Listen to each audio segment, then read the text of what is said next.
Bonjour à tous et bienvenue sur la chaîne de Frasil pour une nouvelle vidéo. Aujourd'hui, on va vous présenter l'ensemble des points qui sont à vérifier lorsque vous recherchez un appartement ou une maison à rénover. On va diviser ces points à vérifier entre deux grandes catégories qui sont les vérifications générales et les vérifications dites techniques. Comme d'habitude, maintenant, nous allons remplir ensemble un document qu'il sera possible de vous envoyer lorsque vous serez inscrit à un lien que l'on mettra dans la description. Donc sans plus attendre, je vous propose de commencer par les plus connus, étant ce qu'on appelle les diagnostics immobiliers. Plus particulièrement le DPE, que l'on appelle diagnostic de performance énergétique. Le DPE va donc classer votre logement sur un axe de A à G, selon deux catégories distinctes, à savoir les émissions de gaz à effet de serre et les consommations d'énergie. Si votre logement est en A, alors il aura de faibles consommations d'énergie ou faibles émissions de gaz à effet de serre. Si inversement, votre logement est classé G, alors c'est ce qu'on appelle une passoire thermique, et comme son nom l'indique, c'est pas top, thermiquement parlant. On ne va pas rentrer forcément dans tout le détail de ce qui est associé au DPE, à savoir que, pour vous donner quelques exemples, les passoires thermiques FG vont être pénalisées, impossibilité de louer, mais inversement, vous pouvez, pour ce type de logement, toucher des aides financières lorsque vous vous lancez dans ce que l'on appelle une rénovation énergétique. Donc c'est important, c'est à peser si vous voulez faire une grosse rénovation. Ça peut valoir le coup d'aller chercher ce type de catégorie basse, en quelque sorte. Donc, on va écrire ça ensemble. C'est un classement de logement selon deux axes, d'accord, qu'on appelle émissions de gaz à effet de serre et les consommations d'énergie, tout simplement. J'écris très mal, on reprendra tout ça après, de toute façon, c'est pas très important. Le classement, retenez ça, va de A à G. A, 2 points, c'est cool. G et F, 2 points, passoire thermique. C'est bien, cette expression est pas mal du tout, parce qu'elle est très représentative de ce qui se passe thermiquement par quelque chose qui n'est pas top, c'est-à-dire passoire, il y a plein de trous, la chaleur qui est à l'intérieur va vite dehors. Donc vous allez consommer beaucoup d'énergie, avoir froid, d'autant plus avec les circonstances actuelles et l'hiver qu'on se prépare, et je vous déconseille de passer l'hiver dans une passoire thermique. Voilà. Ça va prendre en compte tout plein de choses. Ça va prendre en compte l'étanchéité à l'air, ça va prendre en compte les isolations, ça va prendre en compte vos ouvertures, toutes les fenêtres, ça va prendre en compte votre système de chauffage. Donc c'est vraiment une note sur la globalité du logement qui est importante à prendre en compte. Donc en synthèse, retenez, vous voulez faire une grande rénovation énergétique et avez le budget pour, nous vous conseillons d'aller chercher justement ces passoires thermiques qui aujourd'hui sont dévalorisées tout simplement et ça se sent sur leur prix. Donc c'est avantageux. Vous voulez quelque chose dans lequel vous entrez, vous posez vos valises, et allez chercher de la catégorie A ou de la catégorie B. On vous fera une vidéo spécifique DPE, vous allez kiffer. Maintenant, je vous propose que nous parlions... Ah si, petite parenthèse, vous verrez pour l'ensemble des diagnostics ou des éléments qui le présentent, nous vous mettons la page dédiée du gouvernement, parce que c'est des éléments qui sont encadrés par la loi, tout simplement. En tant qu'acheteur, vous êtes bien protégé, donc on aime bien vous mettre les pages du gouvernement qui vous stipulent tout simplement les tenants et aboutissants de la loi sur ces divers sujets. Maintenant, parlons du diagnostic amiante. L'amiante, pour vous la faire court, c'est un matériau de construction qui a été utilisé dans plein d'éléments, principalement de la colle, les éléments de fixation, de la toiture, on en trouve un peu partout, et qui a été interdite à partir du 1er janvier 97, je vais vérifier, interdite à partir du 1er janvier, je l'écris et j'irai vous le préciser, 1997. C'est-à-dire, tous les logements qui ont été construits après 97, vous n'avez pas à vous poser la question de l'amiante, il n'y en aura pas. Par contre, pour ceux d'avant, il peut y en avoir. Pourquoi c'est important? Parce que l'amiante, c'est pas du tout bon pour la santé. S'il y en a dans un sol, beaucoup, si vous avez un vieux lino ou de la vieille faïence, vieux lino surtout, les vieux sols, carrelage de lino, vous en avez presque systématiquement, clairement, on en mettait de partout, et ce n'est pas bon. C'est-à-dire que lorsque vous allez démolir, vous ne pourrez pas le faire vous-même, simplement comme on démolit quelque chose classiquement. L'amiante est un déchet mauvais pour la santé, qui se fixe à vos bronches et vous cause des soucis de santé, et donc qui est très encadré. La démolition, la récupération et l'évacuation sont des éléments qui sont très encadrés et qui du coup vont coûter cher car vont devoir faire appel à des compétences spécifiques. Donc quand vous allez acheter un appartement ou une maison à rénover, vérifiez bien sur le diagnostic d'amiante que vous avez qu'il n'y en ait aucune trace. Ou s'il y en a, essayez d'identifier les emplacements pour prévoir un budget spécifique pour le traitement de l'amiante. Un sujet important que je vais vous noter justement là-dessus, le diagnostic que vous allez avoir pour l'amiante lors de l'achat n'est pas le même que vous allez devoir utiliser lors des travaux, tout simplement. Lors de l'achat, le vendeur est obligé de vous remettre ce que l'on appelle un diagnostic avant-vente. Donc on fait passer le diagnostiqueur, il vérifie des éléments, mais il ne va pas faire de sondage destructif. Il ne va pas péter un carrelage pour aller voir s'il y a de l'amiante dessous. Il ne va pas enlever la faïence de la salle de bain pour aller voir s'il en a dessous, parce que ça va altérer le logement et le rendre peut-être plus difficile à vendre.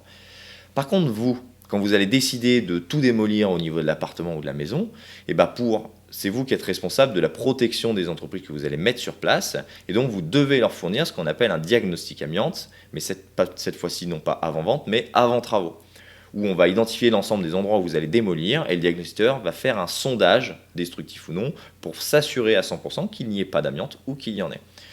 Donc c'est pas la même chose, faites attention, si vous avez un diagnostic avant-vente qui vous dit qu'il n'y a pas d'amiante, ça ne veut pas dire qu'il n'y en a pas. D'accord ? Il peut y en avoir, mais à ce moment-là, il faut voir les zones que vous allez démolir. Donc c'est un peu ambigu. Je vais vous préciser. De type... pourquoi ça me le met en lien ? Je ne veux pas que ça me le mette en lien, s'il vous plaît. Excusez-moi, je vous demande 2 secondes. De type, le diag avant-vente, celui qu'il vous est remis pour la vente du logement.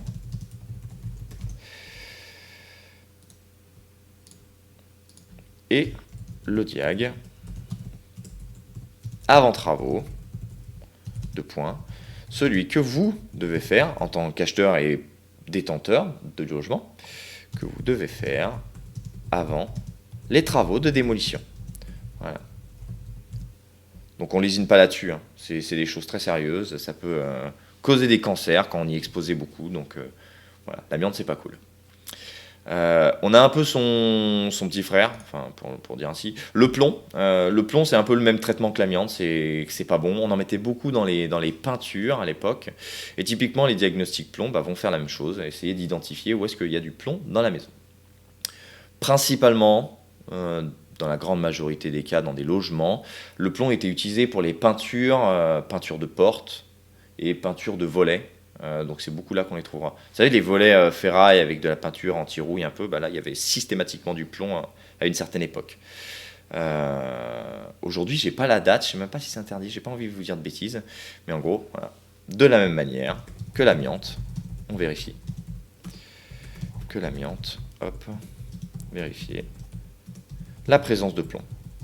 Parce que pareil, on le traite de manière spécifique, on y fait attention. C'est moins lourd en termes de suivi de gestion de déchets que l'amiante, mais tout de même, dans le cadre de la protection des travailleurs, il faut y faire attention. Ça, c'est toutes des choses, tous ces diagnostics sont des éléments que le vendeur a l'obligation de vous remettre lorsque vous achetez l'appartement. Donc le bon réflexe à avoir, c'est la première visite avec l'agent immobilier, vous lui demandez, merci de m'envoyer l'ensemble des diagnostics pour pouvoir y jeter un œil. Ça vous donne quand même une première vue intéressante de l'élément. Le diagnostic termite, c'est pas partout. En France, il y a des zones dans lesquelles on a des... Alors, c'est pas que termites, c'est termites et je sais pas quoi, un autre type d'insecte, qui en gros va souvent attaquer les bois. Donc, pour certaines maisons dans des coins concernés, il est très important de jeter un œil à ce diagnostic et s'assurer qu'on n'ait pas ce genre d'insecte au niveau de la maison, parce que ça peut vite faire des dégâts. Donc, pareil, à vérifier. M'embête à l'écran. À vérifier, mais il n'est pas systématique.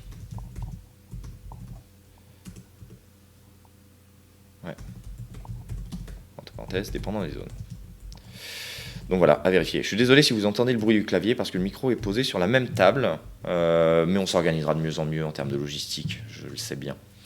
Le diagnostic du bruit. Pareil, le bruit, ça peut être insupportable. C'est pas obligatoire, ça va dépendre des endroits. On appelle ça le PEB. C'est surtout plan d'exposition au bruit. C'est surtout pour les zones plus ou moins loin des aéroports. D'accord ?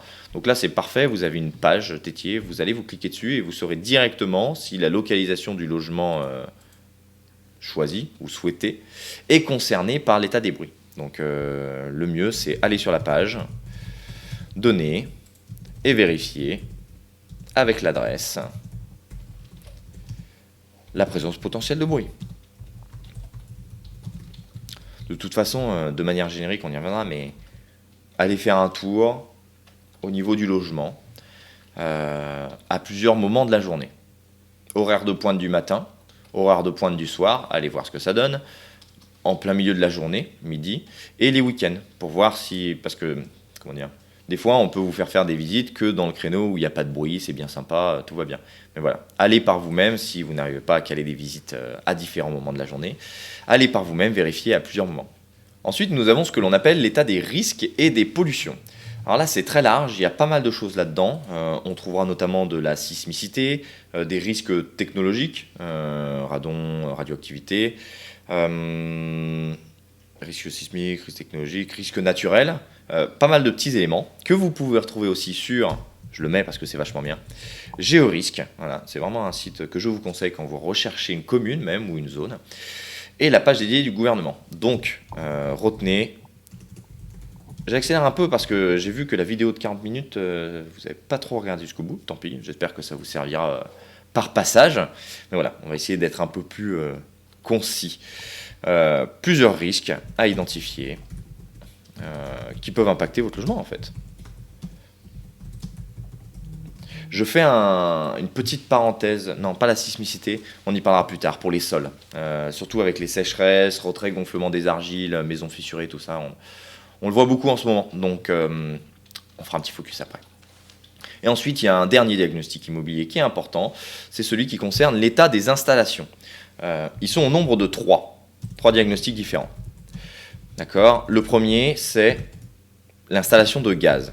Bon, il y en aura de moins en moins, mais l'installation de gaz, parce qu'aujourd'hui, très simplement, le vendeur est obligé de faire un diagnostic sur l'état de l'installation du gaz avant de vous le vendre. C'est bien parce que le gaz, si c'est mal fait, ça peut péter, c'est pas cool. Donc on va vérifier le réseau, on va vérifier les robinets d'arrêt, on va vérifier les raccordements et tout ce qui utilise le gaz pour vous donner un diagnostic qui va vous préciser s'il y a ou non des reprises ou des éléments sécuritaires qui ne vont pas. Donc c'est bien d'y jeter un œil pour incorporer s'il y a des défauts aux travaux de rénovation de manière impérative. On a le deuxième qui va concerner les installations électriques, parce que l'électricité aussi, c'est bien dangereux quand on n'y connaît pas. Quand on n'y connaît rien, enfin j'aime pas mettre le Y, c'est pas français, peu importe. Donc ça va être le tableau électrique, est-ce qu'il est aux normes ? Bon, ça vous pouvez rapidement le voir avec un coup d'œil, avec le temps, mais est-ce qu'il est aux normes ? Est-ce que la distribution va bien ? Est-ce que la terre, elle est présente partout ? On vous fera un petit focus électricité, c'est passionnant, mais une autre fois. Donc voilà, pareil, de la même manière que pour l'installation au gaz, ce diagnostic va vous donner des éléments de travaux qui seront à incorporer parce qu'ils sont de l'ordre de la sécurité. Et le troisième, c'est ce qu'on appelle, alors vous le verrez pas partout, c'est celui d'assainissement. Pourquoi vous ne le voyez pas partout ? Parce qu'il n'est pas toujours là. Je m'explique, l'assainissement, c'est le fait d'envoyer vos eaux usées, de traiter vos eaux usées, toilettes, éviers, douches, les eaux qu'on appelle usées. Ces dernières, dans le cas le plus générique, vous les renvoyez dans la voirie, dans un réseau, dans le réseau de la commune de traitement des eaux usées. Après, station d'épuration et tout le train. Ça, c'est le schéma classique. Sauf que des fois, il n'y a pas le réseau, tout simplement. Ça ne passe pas chez vous. Donc, ça n'arrive pas dans les grandes villes ou dans les villes moyennes, mais plus en périphérie ou en campagne, il y a des endroits où il n'y a pas le réseau d'eau usée. Et à ce moment-là, vous êtes obligé de traiter au niveau de votre parcelle vos eaux usées. Donc ça peut être de la fosse, de la station de micro-épuration. Il y a plusieurs solutions.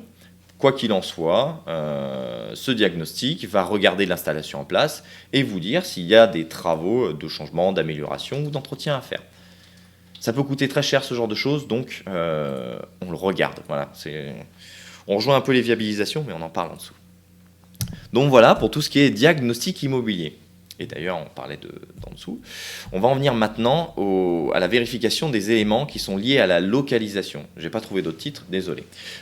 Éléments liés à la localisation, c'est tout simplement où est situé votre logement, où est située la maison, sur le terrain en tant que tel. Et donc, certains points sont à regarder. Tiens, en plus, j'ai laissé l'écrit. J'ai laissé tout l'écrit. La constructibilité du terrain, c'est bien, bonus, j'ai pas besoin de le taper. Constructibilité du terrain, c'est-à-dire, j'achète une maison, elle est petite, et je veux me faire une extension. Voilà, je vais me faire une extension pour une raison X ou Y, et bah, faut vous retaper tout ce qui est autorisation réglementaire, l'urbanisme, les PLU, tous ces éléments. Donc, PLU, il faut aller voir la mairie, PLU surtout, hein. PLU, mairie, vous allez voir ces éléments-là et vous saurez si déjà, est-ce que vous avez le droit de faire une extension, qu'est-ce que techniquement vous êtes obligé de faire sur l'extension, toiture terrasse, charpente traditionnelle, la surface, enfin, tous ces éléments-là. Donc voilà, si vous voyez une maison, vous dites je veux faire une extension, bah, vérifiez que ce soit faisable avant de vous prononcer dessus. Les règles d'urbanisme bah, sont liées tout simplement à la constructibilité du terrain, tout simplement. Donc bien nécessaire, compatible avec les règles d'urbanisme, sont en vigueur dans la commune visée. C'est bien, je vous laisse ça en bonus. Tous ces écrits en fait sont pour des cours hein, que nous préparons, des cours en ligne. Mais aujourd'hui, on fait des vidéos pour vous donner un peu de l'insight, de l'avance, et puis tout simplement dans notre optique un peu de partage de connaissances. C'est cool. Faire un tour sur GeoRisque, j'en parlais juste au-dessus, c'est le grand classique. GeoRisque vous donnera la sismicité, des éléments de risque naturel, technologique, bruit, il y a vraiment tout sur un seul et même site. C'est georisque.fr, donc vous y allez, vous serez serein. Et les viabilisations, qui sont très importantes, je passe un peu plus vite hein, sur ces points-là, parce qu'on va les voir souvent. Les viabilisations pour un appartement, a priori, il n'y a pas de sujet. Vous avez bien l'eau potable, vous avez bien vos évacuations qui marchent, vous avez bien Internet, vous avez bien l'électricité et le gaz pour quand c'est chauffé au gaz ou que vous fonctionnez au gaz de ville. Donc ça, c'est en place. Par contre, pour de la maison, bah, ce n'est pas forcément le cas tout le temps. Je vais prendre un exemple, une habitation retranchée dans laquelle il n'y aurait pas Internet, où il n'y a pas les évacuations parce que c'était traité en local alors que maintenant il y a le réseau qui passe devant. On a aussi des cas où vous achetez un corps de ferme, où il y a plusieurs bâtiments, et forcément, il n'y en a qu'un seul qui est viabilisé.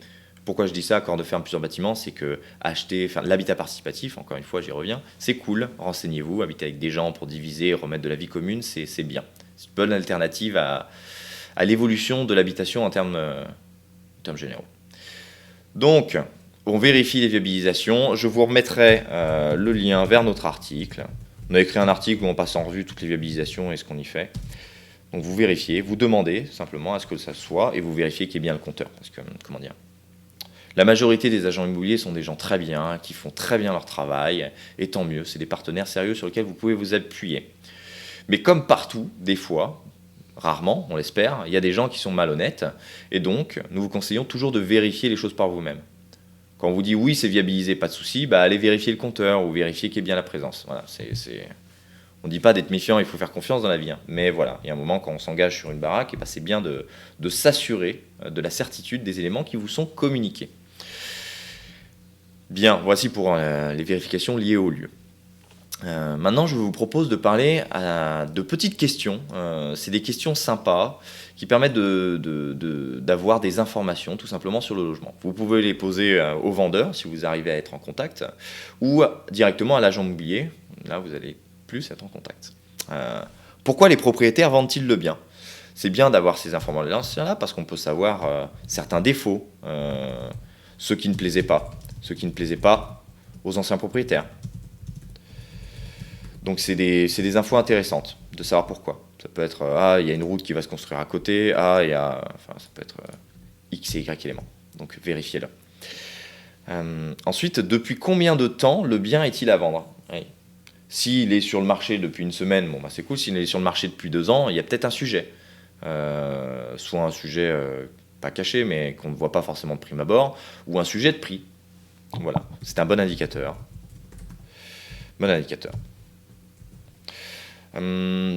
Depuis combien de temps les anciens propriétaires sont restés dans la maison ? Idem, rester longtemps, ils s'y plaisaient, c'était bien. Parti au bout de, je mets 3 mois, il y a problème. Problème qui n'est pas forcément lié au logement, ça peut être un impératif des gens, mais généralement quand on achète un logement, la moyenne, moyenne d'occupation d'un logement en France, je ne vais pas dire une bêtise, du coup on va mettre aux alentours des 7 ans. Voilà, donc surtout des maisons. Je crois qu'appartements et dans les zones dynamiques type ville, c'est beaucoup moins, mais si vous gardez ça en tête, parce que 7 ans, c'est les temps moyens pour que les prêts bancaires de la majorité des gens, passe du côté, c'est bien, voilà, pour faire simple. Les frais mensuels constatés, ça vous avez déjà, souvenez-vous du DPE, un bon indicateur avec le DPE, typiquement passoire thermique, GF, pas bon, grosse consommation à prévoir. Et le A, c'est mieux. Donc chauffage, énergie, eau, on vous annoncera toujours une enveloppe à l'oral, c'est bien de demander les factures si vous le pouvez. Donc si vous le pouvez, voilà, c'est bien, demandez les factures. Encore une fois, ça va devenir de plus en plus important, ça. L'énergie va devenir chère sur tout type. Hein. Le bois, parce que les gens se mettent à chauffer au bois, les lecs, le gaz, j'en parle même pas, les énergies fossiles, il faut les éviter. Pour diverses raisons, dont écologiques, on ne l'oublie pas. Donc voilà, demandez, renseignez-vous sur ces frais mensuels, ça peut être important. Et ensuite, comment est le quartier, le voisinage, même si c'est des choses que vous avez déjà vérifiées. Je vous le disais juste avant, allez vous promener à des heures différentes, posez les questions, allez faire le marché, enfin. Renseignez-vous sur la vie du coin où vous allez habiter, c'est important. Donc voilà. Je suis allé un petit peu vite sur ces sujets-là, mais il n'y a rien de... S'il faut creuser des éléments ou vous avez des questions, comme d'habitude, vous me les mettez dans les commentaires, je me ferai un plaisir de vous répondre à tout. Maintenant, on va passer aux vérifications techniques, c'est-à-dire l'ensemble des systèmes techniques qui vont composer la maison ou l'appartement que vous cherchez à rénover. Tout d'abord, quelques spécificités à la maison, la présence d'une structure qui va vous appartenir, donc il convient de vérifier. Concrètement, on ne veut pas de fissure structurelle. Alors vous allez me dire comment on différencie la fissure qui est structurelle et celle qui ne l'est pas. Là-dessus, on a fait un post Instagram qui définit en fonction des formes que les fissures ont, lesquelles sont structurelles, lesquelles ne le sont pas. Et la newsletter de cette semaine vous fait un mini-cours dédié concrètement à les fissures structurelles et comment les réparer. Pour faire très simple, une fissure de largeur inférieure à 2 mm, il n'y a pas trop de sujet, à part si c'est une lézarde qui traverse en diagonale toute une façade. À partir du moment où elle commence à être un peu plus grosse, il faut se poser des questions. N'hésitez pas à faire appel à un professionnel, faire passer un maître d'œuvre, un archi, un bureau d'études, enfin des gens qui soient aptes à reconnaître un problème de fissure structurelle. C'est pas la fin du monde s'il y en a, mais ça peut avoir un coût relativement important en fonction de la pathologie. Donc à étudier, on n'en veut pas. S'il y en a, ça peut expliquer des décodes potentiels sur l'achat. Vérifiez, renseignez-vous. Ensuite, autre élément très important sur les maisons, c'est les toitures. Les toitures, on n'a pas toujours l'occasion de pouvoir monter, donc c'est pas le plus simple, mais nous vous conseillons tout de même de pouvoir y accéder au moins une fois. Pour vérifier qu'il n'y ait pas de tuiles endommagées, parce que s'il y a une tuile endommagée, ça veut dire que l'eau passe, tout simplement. Un moyen simple de vérifier de l'extérieur que la charpente va bien, c'est qu'il ne faut pas qu'il y ait d'affaissement, il faut que ce soit très lisse, très droit. Si déjà de l'extérieur vous voyez au niveau de la toiture que s'il y a un creux ou quelque chose, alors faut regarder. Il est des fois pas possible aussi d'accéder dessous la toiture. Normalement, à partir du niveau le plus haut de la maison, vous avez une trappe quelque part qui vous permet de monter pour vérifier certains points. Ces points à vérifier, c'est vérifier l'état de la charpente. L'état de la charpente, c'est les bois. La plupart du temps. Charpente. Donc les bois sont non humides, non endommagés. Ils ont une bonne tête, en somme. Ils peuvent être sales, recouverts de poussière ou ce genre d'éléments, mais ça se voit vite en frottant s'il y a un problème ou pas sur le bois. En cas de doute, pareil, ne prenez pas de risque, demandez à un charpentier ou quelqu'un d'habilité de passer jeter un œil. Et autre sujet, toujours bien d'accéder à ces comptes perdus pour vérifier comment est faite l'isolation. On n'est pas sur le cours de la thermique du bâtiment, mais en gros, votre coque de logement doit être isolée sur toutes ses parois, y compris niveau toiture. Donc il faut regarder, savoir quel âge elle a, l'épaisseur, si elle est complètement tassée, si elle a pris l'eau. Tous ces petits éléments-là, c'est bien d'aller voir et de noter. Donc, faites un tour. Dans les combles, notez toute anomalie que vous pourriez penser. Donc, isolation, le plancher qui s'affaisse. Alors, il n'y a pas toujours un plancher, des fois c'est simplement le faux plafond. Toute anomalie. Toute chose qui vous semble suspecte. Voilà. Ok ? Donc retenez ces deux éléments. Déjà, si vous faites un tour de la structure, que vous vérifiez l'état de la toiture, c'est vraiment les deux spécificités de la maison comparé à l'appartement qui vous donnent un petit aspect. Ensuite, on a les vérifications en général, c'est-à-dire les systèmes qu'on trouve, que ce soit un appartement, une maison, peu importe le bâtiment. On va commencer par le système de chauffage. Alors c'est très complexe un système de chauffage, enfin c'est très complexe. oui et non, mais il y a beaucoup de choses. Donc on ne va pas forcément faire un focus technique sur l'intégralité du système de chauffage, de comment ça fonctionne, ça viendra dans une autre vidéo je pense, mais on va simplement retenir quelques astuces de recherche. Premièrement, on vous conseille d'éviter les systèmes qui fonctionnent aux énergies fossiles. Alors pourquoi marché de l'énergie, il est extrêmement volatile, vous l'avez remarqué. Aujourd'hui, on nous dit qu'il n'y aura plus de gaz, plus de pétrole, on n'a pas de boule de cristal, mais dans tous les cas, que ce soit par des conjonctures de ressources manquantes ou par des conjonctures de transition écologique, il y en aura de moins en moins. En plus, c'est des systèmes qui sont vivement pénalisés dans le cadre des rénovations énergétiques et des DPE, donc s'il y en a en place, prévoyez de le changer. On fera un petit focus à la fin sur tout ce qui est aide, il y en a pas mal pour changer les chauffages, donc on fera un petit focus thermique et aide, mais ce sera rapide. Autre élément qui est à vérifier, c'est éviter le tout électrique. Le tout électrique, c'est d'avoir des radiateurs électriques qui chauffent la maison. Pourquoi? Alors après, il y a différentes gammes. C'est sûr que si vous avez des grille-pains, vous prévoyez absolument de les changer directement. Après, il y a des radiateurs à cœur, enfin double cœur dans de l'huile, qui commencent à être pas mal. Donc il y a pareil, le jour et la nuit en termes de technologie, à éviter quand même, parce que c'est un peu comme les énergies fossiles. L'électricité, ça va se raréfier, surtout en période hivernale. Apparemment, ils vont même mettre, on a vu ça aujourd'hui, une météo de l'énergie disponible sur le réseau en France, pas mal. Donc, attention aux outils électriques, parce que c'est pareil, ça va être compliqué, de plus en plus compliqué. C'est bien sympa là-dedans, mais qu'est-ce qui nous reste? On va mentionner deux principaux systèmes avec lesquels on aime bien travailler. Celui qu'on entend de partout, c'est la fameuse PAC. PAC, c'est une pompe à chaleur, d'accord? La pompe à chaleur, c'est aujourd'hui quelque chose qui fonctionne à l'électricité, qui va prendre les calories dans un fluide primaire pour l'injecter dans un fluide secondaire. C'est pour ça que quand on dit pompe à chaleur, ça ne veut pas dire grand-chose.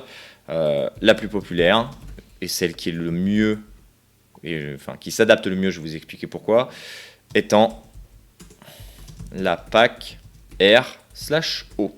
C'est-à-dire qu'elle va prendre les calories dans l'air extérieur pour l'intégrer dans de l'eau chaude, tout simplement. Pourquoi elle est bien et qu'elle s'adapte très bien? C'est parce qu'il suffit, il y a du boulot, mais on remplace simplement un système qui fonctionne aux énergies fossiles, la centrale gaz ou la chaudière à fioul, par une PAC RO, et on peut réutiliser toute la distribution d'eau chaude existante de la maison. Donc voilà pourquoi cette transition, elle est pratique. Ensuite, j'ai le chat qui arrive, je fais une pause. Excusez la coupure, j'ai été dérangé par le chat. On en était à parler des pompes à chaleur qui se mettent très bien dans le cadre de rénovation, en remplacement de chaudière gaz ou chaudière fuel. C'est aujourd'hui ce à quoi on est poussé par les choix politiques et économiques. On nous pousse à mettre de la pompe à chaleur un peu de partout. C'est bien, c'est comme tout, il y a différentes gammes de pompes à chaleur, mais c'est bien. C'est bien de le coupler avec une autre source de chaleur qui est le poêle, je ne sais pas comment l'écrire, poêle à bois. Le poêle à bois, c'est une source de chaleur qui fonctionne au bois, qu'on peut mettre dans une grande pièce. Donc généralement, c'est très bien pour chauffer un grand espace. Imaginez votre salon, pièce à vivre, cuisine, c'est toute une seule pièce. Et c'est plutôt avantageux en termes d'énergie de mettre un poêle à bois dans cette pièce et de finaliser le reste avec une pompe à chaleur par exemple. Donc voilà, à ne pas négliger les énergies bois, même si tout le monde a eu un peu la même idée. Aujourd'hui, que ce soit les chaudières à granulés, donc chaudière dans laquelle on met des granulés qu'on fait chauffer et qui ensuite envoie les calories dans l'eau, et les poêles à bois, ont des prix qui augmentent à cause tout simplement de plus de demandes. Voilà pour les systèmes de chauffage. Ensuite, on peut parler de l'installation électrique. Qu'est-ce qu'on vérifie dans une installation électrique? En priorité, c'est le tableau électrique. On va l'appeler le tableau. Le tableau, c'est là où sont situés tous les disjoncteurs. Normalement, vous avez dans le diagnostic immobilier lié à l'installation électrique, on y revient, les informations sur la vétusté ou non de ce tableau. Ensuite, vous pouvez vérifier que l'ensemble, alors petit truc, l'ensemble des prises, vous vous promenez avec un chargeur, des interrupteurs, des lumières, des stores, s'il y en a, vérifiez ça parce que c'est systématique. Donc en fait, ne laissez rien au hasard. On peut avoir confiance dans l'agent, tout ça c'est bien, mais on vérifie, comme ça on est plus serein le jour où on emménage, qu'il n'y ait pas d'éléments qui surprennent. Bien sûr, si vous allez rénover l'ensemble et faire péter l'ensemble de l'installation électrique, alors il n'y a pas de sujet, mais vérifiez-les quand même. Je mettrai de toute façon ce document un peu plus en forme, hein, vous inquiétez pas, là c'est de la prise de notes et je veux pas que vous me regardiez écrire non plus pendant 15 minutes. Ensuite, on a les menuiseries. Menuiseries, j'entends portes et fenêtres. Portes et fenêtres, vous vérifiez toutes les ouvertures. Toutes les ouvertures, que ça fonctionne. Les stores, on en a parlé. Les volets, si c'est manuel. Vous vérifiez, vous fermez, vous ouvrez une, deux fois et ça suffira. Un élément très très important à vérifier, dans la thermique du bâtiment, quelque chose de primordial, c'est l'étanchéité à l'air. Donc là, je mettrai l'article, parce que je suis en train d'écrire un article sur l'étanchéité à l'air, ce sera plus simple. En gros, la priorité en thermique dans un bâtiment, ancien ou nouveau, étanchéité, je ne sais pas écrire, c'est que la chaleur reste à l'intérieur de votre logement en hiver et inversement, que la fraîcheur prise pendant la nuit en été reste à l'intérieur. Donc pour ça, on veut que le logement soit étanche à l'air. Après, on assure le renouvellement par une ventilation, mais en premier abord, on veut quelque chose d'étanche. Les grosses déperditions à ce niveau-là, c'est les menuiseries. D'accord ? Donc passez votre main, surtout quand il y a un delta de température, froid dehors, chaud dedans ou inversement, passez vos mains autour de la menuiserie pour voir si vous sentez des courants d'air. Il ne faut pas en sentir, d'accord ? Passez les mains autour, c'est un petit tips mais c'est classique, vous verrez, pour sentir de potentiels courants d'air. Voilà. S'il y a des gros courants d'air, alors s'il vous plaît, prévoyez le changement des fenêtres. Et potentiellement du cadre. Il y a deux jonctions dans une porte, on va prendre une porte-fenêtre par exemple. Il y a le cadre qui lui est fixé au mur, au gros œuvre, qui lui peut avoir des défauts de pose et donc avoir un courant d'air autour. Et on a la fenêtre qui vient sur ce cadre en plus et qui elle peut avoir des défauts. Donc bien regarder les deux. Et notez que ce qu'on appelle les mortaises, ne pas boucher les mortaises, je vous le dis quand même au cas où parce que ça arrive. Les mortaises, c'est les petits trous qui sont situés sur les menuiseries pour faire rentrer volontairement de l'air. C'est ce que je vous disais. On fait un logement étanche à l'air, il n'y a pas d'air qui rentre ni qui sort, et par contre il faut contrôler un renouvellement d'air, parce que si vous restez dans de l'air enfermé, c'est pas bon pour la santé, pour plein de choses d'ailleurs, et ni pour votre bâti. Donc les mortaises, c'est les entrées d'air contrôlées volontairement et dimensionnées pour fonctionner avec une ventilation. Donc ne les bouchez pas. Ensuite, on a la vérification de l'absence d'humidité et la ventilation. Pourquoi je mets les deux ensemble ? Parce que c'est souvent lié. Je vous le disais juste avant, si un logement est mal ventilé, que l'air n'est pas renouvelé, il peut y avoir de l'humidité qui s'amenuise, qui apparaît dans des zones qui apparaît derrière des meubles. Vous savez, des petites taches noires en fait, qui apparaissent sur les placos, plafonds, ou dans les angles de salle de bain, des fois on voit ça. Donc si ça apparaît, c'est qu'il y a un défaut de ventilation dans votre maison. D'accord ? Défaut de ventilation, ça peut être quoi ? Vérifier s'il y a une VMC. Il y a une VMC. VMC, ça vaut pour ventilation mécanique contrôlée. Pareil, je vais vous mettre le lien de l'article. C'est bon ou j'écris n'importe comment ? Je vous mettrai le lien de l'article où je détaille les différents systèmes de renouvellement d'air. S'il n'y a pas de VMC, donc elle peut être de plusieurs types. Il y en a de la simple flux, de la double flux. On ne va pas rentrer dans les détails, mais déjà s'il y en a une, c'est bien. Des fois, il y en a point. Si ventilation naturelle, sachez qu'aujourd'hui, la ventilation naturelle ne permet pas, quoi qu'on vous dise, de très rares cas, mais on ne réfléchissait pas à ça à l'époque, elle ne permet pas d'assurer les minimums normatifs actuels de renouvellement d'air dans un logement neuf. Donc c'est-à-dire que ce n'est pas bon. Ça veut dire que ça va demander nécessairement, pour avoir une bonne qualité d'air à l'intérieur de votre logement, que vous aériez. C'est-à-dire que tu ouvres les fenêtres une fois par jour au minimum, pendant quelques minutes, afin de renouveler l'air de la maison. Donc ventilation naturelle, c'est pas top pour la thermique, mais pas du tout. Parce qu'encore en été, on ouvre bien le matin pour faire entrer du frais, c'est cool. En plein hiver, on n'a pas envie d'ouvrir, on a envie de garder la chaleur. Donc on a tendance à sauter cette étape et à se retrouver avec des taux d'humidité et donc des moisissures qui apparaissent, etc., etc. Pas bon pour le logement, ni pour votre santé. Et enfin, vous allez faire un bon tour de l'agencement et des finitions. Alors ça, c'est un peu le fourre-tout, mais c'est primordial. Regardez, on va tout noter ensemble. Regardez l'ensemble des sols, voilà.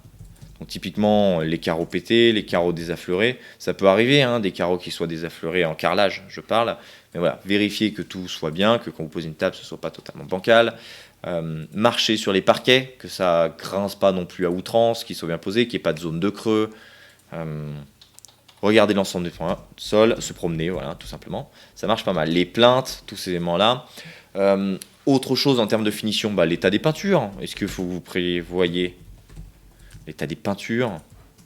En fait, de tout ce qui est visuel de manière générale. Je vais tourner la tête autour parce que comme ça, je vais... Visuel de manière générale. Notez tout. Ça va dépendre aussi, et toujours du programme de travaux que vous allez faire, mais le plus compliqué quand même à reprendre, c'est les sols. Les sols, imaginons un lino, ça s'arrache, ça se refait assez simplement, mais un carrelage, c'est pas la même. Et puis pareil, on dit toujours, oui, on peut poser par-dessus les sols. C'est pas si simple que ça. On peut avoir que 2 couches, et encore, il faut que la première couche soit suffisamment rigide. Donc typiquement, poser une deuxième couche sur un parquet flottant, vous oubliez. Donc voilà. Plein de petites astuces, faites un tour, notez tout et prévoyez les reprises s'il y a des éléments qui vous déplaisent au programme de travaux. Alors juste avant de conclure, j'ai un dernier élément à vous partager, c'est celui du principe de rénovation globale et des aides financières. Aujourd'hui, quand vous lancez dans un projet de rénovation qui va améliorer la capacité thermique de votre logement, vous avez droit à certaines aides financières. Elles sont sous plusieurs formats, il y en a beaucoup, mais en gros vous avez soit de la subvention, soit de la réduction de taxes. Donc on vous incite vraiment à faire un tour ou à vous renseigner sur toutes les aides auxquelles vous êtes éligible avant de vous lancer sur les travaux. C'est bien, ça vous permet de faire un programme de travaux plus large. Retenez quelque chose, alors c'est l'objet d'une autre vidéo, mais on va vous le dire en 2 secondes, le principe de la rénovation globale.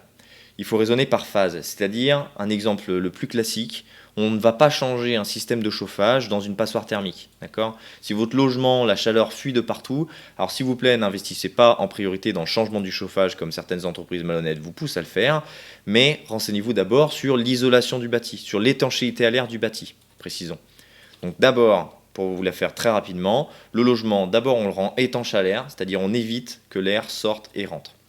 De manière liée, on prévoit donc la ventilation, c'est-à-dire on a rendu le truc étanche à l'air, il faut contrôler le renouvellement de l'air pour sa santé et de celle du bâti. Okay. Ensuite, on s'occupe d'isoler. C'est là que la performance thermique, la fameuse résistance thermique, elle intervient. On isole sur les 4 côtés, le sol, les murs, les plafonds. Donc rendre habitable un garage où le sol n'est pas isolé, ça peut être un problème. Pas mal le font. Et enfin seulement, quand la boîte elle est prête à être chauffée, correctement en termes d'optimisation thermique, on vient s'occuper du système de chauffage. Donc voilà, c'est un raisonnement à avoir qui est le plus pertinent, que ce soit écologiquement parlant, en consommation d'énergie, et donc bientôt en termes financiers. Donc voilà, c'était simplement pour vous sensibiliser là-dessus. Pensez bien à la rénovation globale en toute intelligence, au lieu de ce que certains vous pousseraient à faire pour une simple facilité de mise en œuvre. Quoi qu'il en soit, nous vous remercions, on arrive à la fin de la vidéo, donc merci d'avoir été avec nous pour cette dernière. N'oubliez pas le classique j'aime, de vous abonner à la chaîne pour ne pas rater les prochaines vidéos. Et ce document vous sera mis en forme, n'hésitez pas à le demander dans le lien dans la description pour le recevoir et ainsi avoir le pense-bête pour vos prochaines visites. Merci encore et à très bientôt pour de prochaines vidéos sur la chaîne de Frasil.